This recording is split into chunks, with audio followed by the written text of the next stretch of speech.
साथियों बहुत बहुत स्वागत और अभिनंदन है। साथियों, हम आशा करते हैं कि आप लोगों की तैयारी बहुत अच्छे से और जो है अच्छी दिशा में भी जा रही होगी।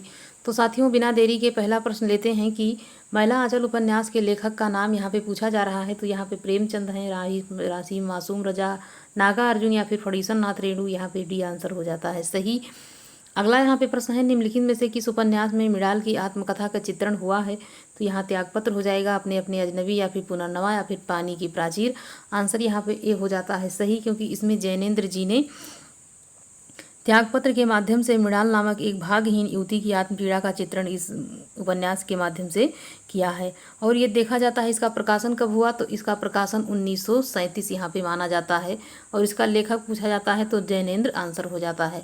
अगला है कि निम्नलिखित में से किस उपन्यास का कथानक भारत पाकिस्तान विभाजन पर आधारित नहीं है। तो यहाँ पे हो जाएगा कि झूठा सच है, तमस है, आधा गाँव या फिर कर्मवीर, तो कर्मभूमि। तो यहाँ पे आंसर डी हो जाता है सही, क्योंकि यहाँ पे जितने भी हैं सब ये जो है भारत पाकिस्तान के विभाजन पर आधारित हैं, जबकि ये नहीं। और झूठा सच जो है इसका प्रकाशन में पूछा जाता है तो ये 1857 में इसका प्रकाशन हुआ। अगला प्रश्न है, श्रीलाल शुक्ल की रचना है आषाढ़ का एक दिन, कटरा बियारजू, राग दरबारी या फिर सारा आकाश। आंसर यहाँ पे राग दरबारी सी सही हो जाता है। आषाढ़ का एक दिन मोहन राकेश, कटरा बियारजू राही मासूम रजा, सारा आकाश राजेंद्र यादव। तो यहाँ पे सी आंसर हो जाएगा सही।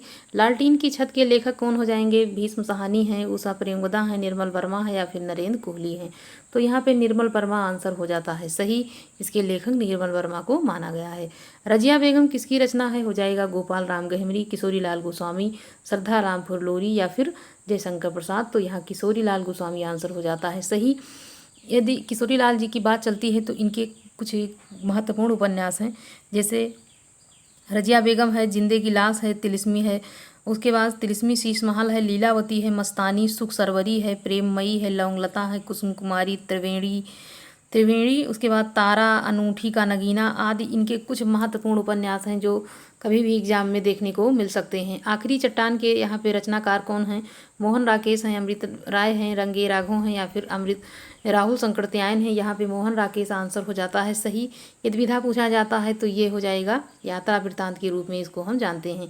हिंदी भाषा राज्य के अंतर्गत कौन सा राज्य नहीं है। उत्तर प्रदेश है, बिहार है, झारखंड या फिर महाराष्ट्र। तो महाराष्ट्र यहाँ पे आंसर हो जाएगा डी सही। अगला है, संविधान की संशोधन में हिंदी को राजभाषा तथा उसकी देवनागरी लिपि को स्वीकार कर किया गया है। तो यहाँ पे हो जाएगा 343, 53, 351, 343 या फिर 344। आंसर यहाँ पे सी हो जाता है सही। अगला है कि निम्नलिखित में से कौन सी बोली उत्तर प्रदेश में बोली जाती है। बांगरू है, हड़ौती है, बुंदेली है या फिर कन्नौजी। तो ये उत्तर प्रदेश में कन्नौजी बोली का प्रयोग यहाँ पे किया जाता है। अगला है कि कौन सी प्राचीन भाषा नहीं है। तो यहाँ पे अपभ्रंश है, पंजाबी है, प्राकृत है, संस्कृत है। तो यहाँ पे जितनी भी भाषाएं हैं ए और उसके बाद सी या फिर यहाँ पे डी, तो यहाँ पंजाबी हो जाता है। ये प्राचीन के अंतर्गत नहीं है, ये जो है नवीन भाषा के अंतर्गत इसको रखा जाता है। अगला है, पंजाब में हिंदी का प्रचार किसने किया। तो यहाँ पे सदल मिश्र ने, श्रद्धा राम फुल्लौरी, लल्लू लाल या फिर राजा राम मोहन राय। तो यहाँ पे डी बी आंसर हो जाता है। श्रद्धा राम फुल्लौरी ने पंजाब में भाषा का प्रचार किया। सदल मिश्र जी को हम क्या जानते हैं। सदल मिश्र जी के बारे में कहा जाता है कि इन्होंने जो यहाँ पे सदल मिश्र नहीं, लल्लू लाल जी, ये जो है गद्य के उन्नायक के रूप में इनको हम जानते हैं। और सदल मिश्र की एक रचना है सदा सुख सागर, जो है ये उनकी रचना है। और जो राजा राम मोहन राय हैं, इनको भारतीय जो पुनर्जागरण है उसका अग्रदूत इनको माना जाता है। अगला यहाँ पे प्रश्न लेते हैं कि हिंदी भाषा में हास्य स्वरों की संख्या कितनी है। 11 है कि 4 है कि 7 है या फिर 2 है। तो उसमें संख्या जो है वो 4 हो जाती है हास्य की। और ये स्वरों की संख्या पूछी जाती है तो उसमें स्वरों की संख्या पूरा 11 हो जाती है। अगला है कि दंत वर्ण पूछा जा रहा है, कौन सा हो जाएगा। तो यहाँ पे ए हो जाएगा, बी हो जाएगा, सी या फिर डी। तो यहाँ पे ये ए आंसर हो जाता है सही। और यहाँ पे अगला प्रश्न है कि निम्न से अनुनासिक वर्ण कौन सा है। यहाँ पे हो जाएगा कि ये यहाँ पे पा है कि बा है कि माँ है या फिर धा है। तो यहाँ पे सी आंसर हो जाता है माँ सही, क्योंकि जो माँ है और ये पंचमाक्षर के अंतर्गत इसको रखा जाता है। तो यहाँ पे सी आंसर हो जाएगा सही। अगला है कि जसोदा हरि पाल ने झुलावे। जसोदा हरि पालने। झुलावे पंक्ति में कौन सा रस है? भक्ति है, वात्सल्य है, करुण है या फिर शांत? तो यहाँ वात्सल्य रस का प्रयोग किया गया है, क्योंकि जब एक माता जो होती है अपने पुत्र को लाड प्यार करती है, दुलारती है, तो वहाँ वैसे ही वात्सल्य रस का प्रयोग हो जाता है। अद्भुत रस का स्थायी भाव पूछा जा रहा है, तो यहाँ पे अस्थायी भाव हो जाता है कि इसका क्रोध है, कि उत्साह है, कि विस्मय है या फिर भय है। तो क्रोध का रोध हो जाता है, उत्साह का वीर हो जाता है, भय का भयानक हो जाता है, विस्मय का यहाँ पे अद्भुत ये रस इसका अस्थायी भाव हो जाता है। तो यहाँ पे सी आंसर हो जाएगा सही। अगला है यहाँ पे कि दूसरे के उत्कर्ष को ना मानकर उसकी निंदा करना किस प्रकार की संचारी भाव है? तो यहाँ अपस्मार है, आवर्ष्य है, अवहत्या है या फिर असूया है? तो यहाँ पे डी आंसर हो जाएगा सही, क्योंकि जब हम किसी दूसरे से उनके कार्य को देख करके या फिर उसके हमको अच्छा नहीं लगता है, तो जो हम निंदा करते हैं तो उसी को कहा जाता है असूया या ईर्ष्या भी इसको कहा जाता है। अगला यहाँ पे है कि लट लटकानी मनोमत मधुप गण माधुप मधुप ये।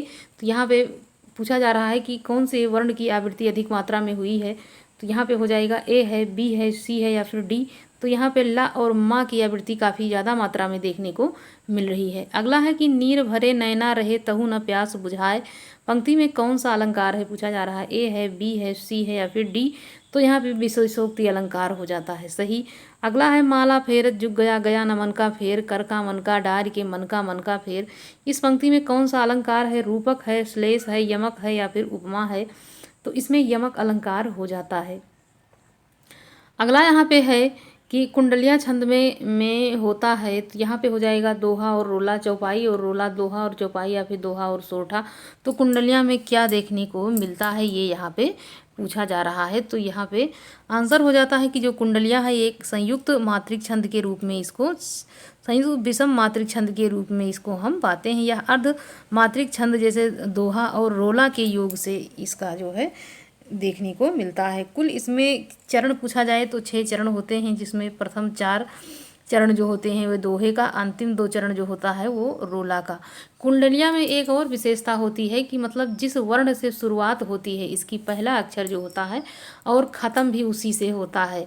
जैसे कबीराय जी की है, लाठी में गुड़ बहुत हैं, इसको यदि आप पूरा पढ़ लेते हैं तो ये आपको ऐसे याद हो जाएगा।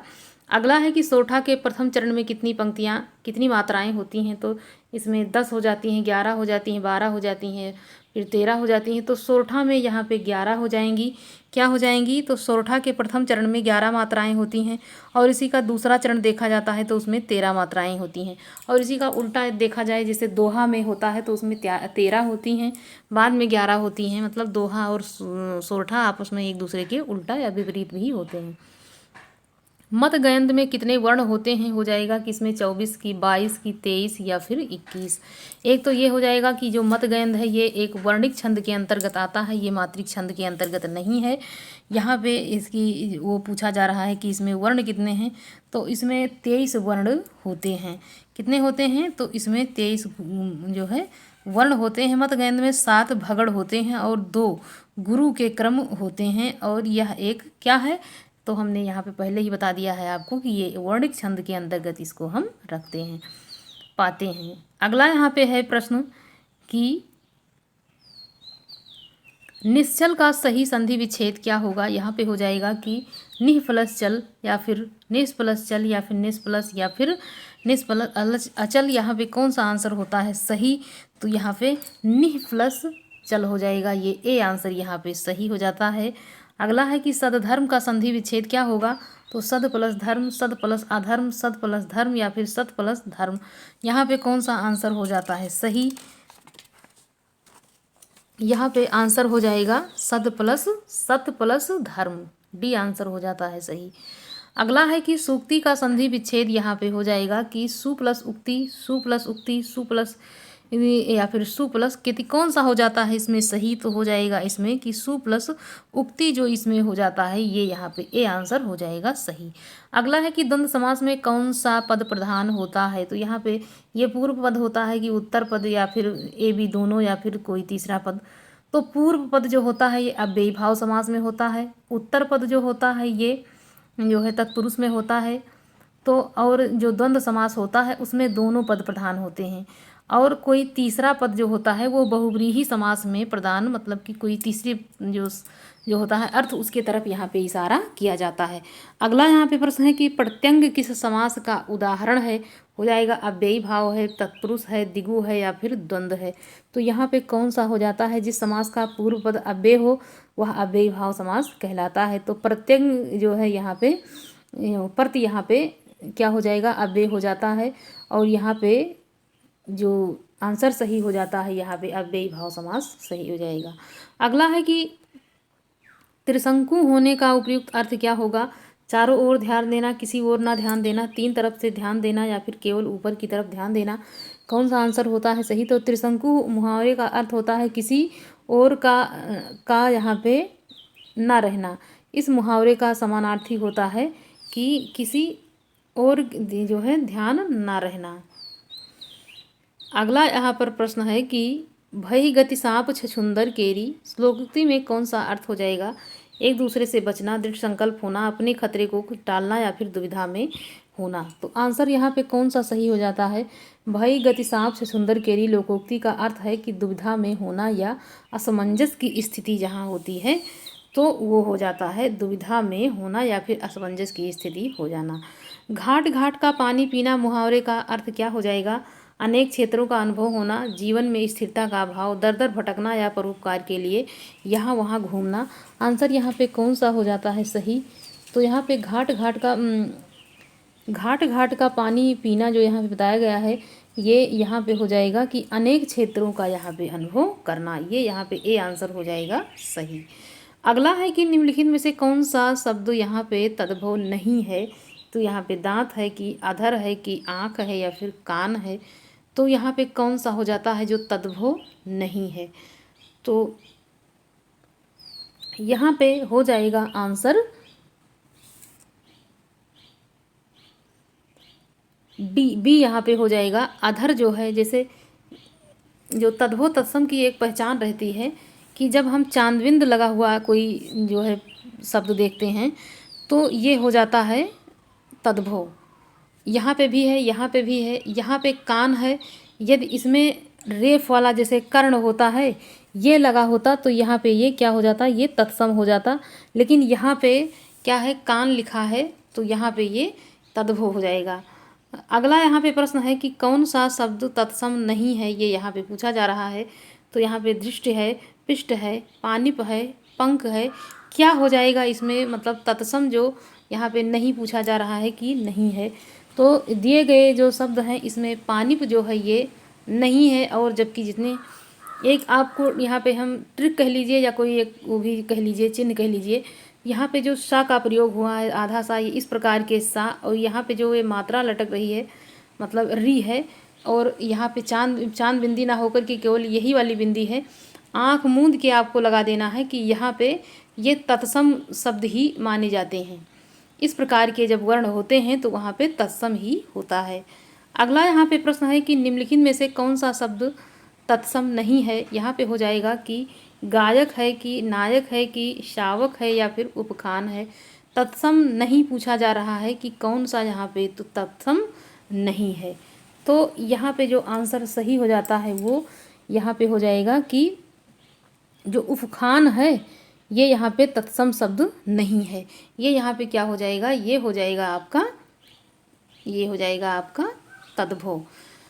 इसमें भी एक ट्रिक रहता है कि जहाँ पे ये खा शब्द होता है जिस भी मतलब शब्द में, आप ये मान के चलिए कि उसमें आपको आँख मूंद के लगा देना है कि वहाँ पे तद्भव ही होगा, तत्सम वहाँ पे नहीं है। हमेशा वहाँ पे क्या रहता है कि वहाँ पे हमेशा आपको तद्भव देखने को वहाँ पे मिलेगा। जहाँ खा मिल जाए आपको आँख मूंद के तद्भव लगाना है। अगला है कि निम्नलिखित में से कौन सा शब्द तद्भव नहीं है। हो जाएगा कि उपज है कि तद्भव है कि उपला है या फिर उबाल है। आंसर यहाँ पे कौन सा सही हो जाता है, तद्भव नहीं पूछा जा रहा है इसमें। तो यहाँ पे जो आंसर सही हो जाता है वो हो जाता है कि इसके अंतर्गत यहाँ पे तद्भव रचना की दृष्टि से एक तत्सम शब्द जो है ये तद्भव नहीं है। ये तद्भव जो है ये नहीं है। तद्भव शब्द नहीं है। तद्भव क्या है, ये तत्सम हो जाता है। अगला यहाँ पे है कि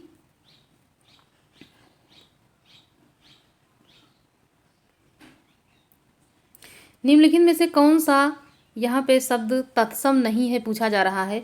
उर्वर है कि कोंकण है कि उलझन है कि कोण है, कौन सा हो जाता है। निम्नलिखित में से कौन सा शब्द तत्सम नहीं है, तो यहाँ पे उर्वर हो जाएगा, कोंकण हो जाएगा, उलझन हो जाएगा या फिर कोण हो जाता है। कौन सा यहाँ पे हो जाएगा सही, तो इसमें उर्वर, कोंकण और कोण जो हैं ये तत्सम के अंतर्गत आते हैं, जबकि यहाँ पे जो सी आंसर है उलझन, ये क्या है, ये तद्भव हो जाता है। अगला है निम्नलिखित में से कौन सा शब्द तत्सम नहीं है, तो यहाँ पे चैत हो जाता है, ज्येष्ठ हो जाएगा, आषाढ़ हो जाएगा या फिर फाल्गुन हो जाएगा।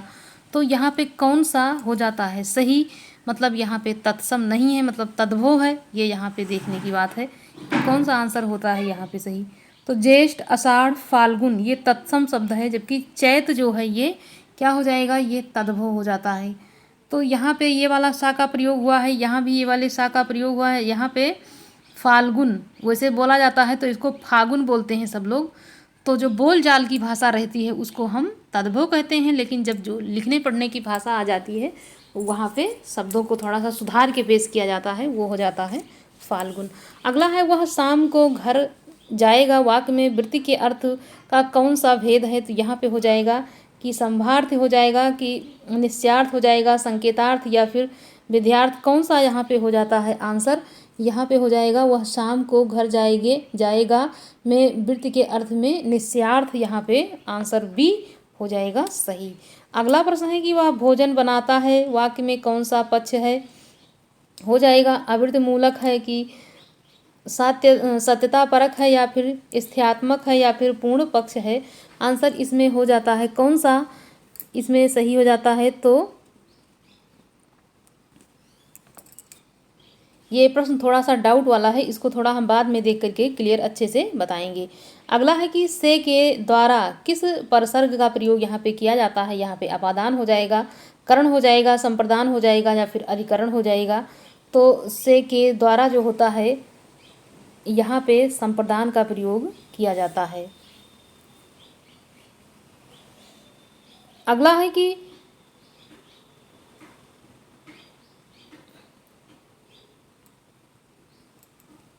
से के द्वारा में यहाँ पे अपादान हो जाएगा। अगला है कि वीर शब्द का स्त्रीलिंग क्या है, हो जाएगा वीरांगना है, सामग्री है, कर्त्री है, बलवती है, कौन सा आंसर हो जाता है इसमें सही।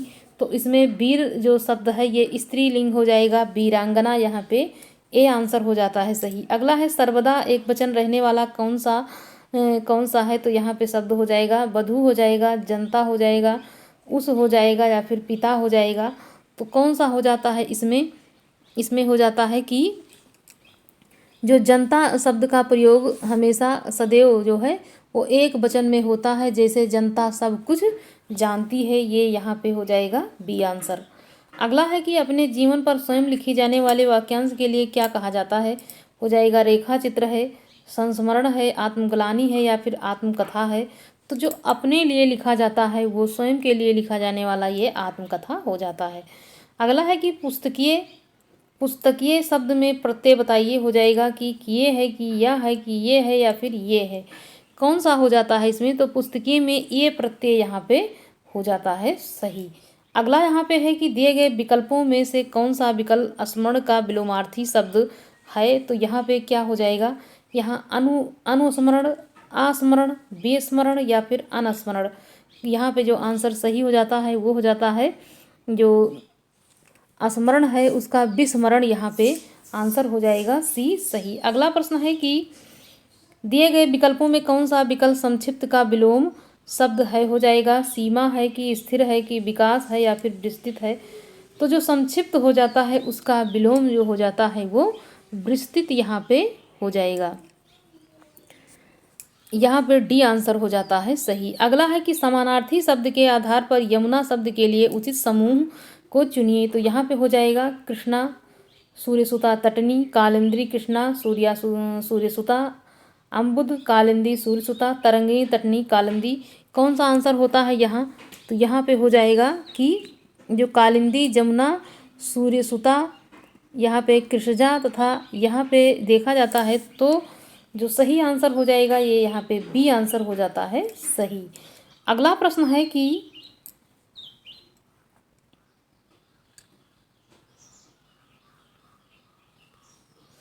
निम्नलिखित शब्द में के सही अर्थ को छांटिए। यहाँ पे हो जाएगा कि चंचल चंचला का यहाँ पे जैसे है ये दोनों, वैसे ही व्यग्र शांत विद्युत गतिशील अस्थिर लक्ष्मा मतलब लक्ष्मी हो जाएगा यहाँ पे।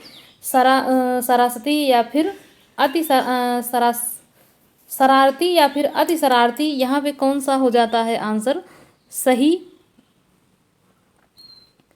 तो यहाँ पे भी इस प्रश्न में काफ़ी डाउट है, तो यहाँ पे भी इसको हम थोड़ा बाद में बताएंगे आप लोगों को।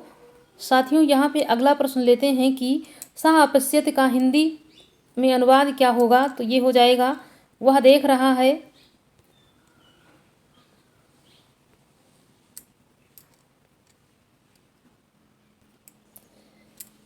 यहाँ पे हो जाएगा कि वह देख रहा है।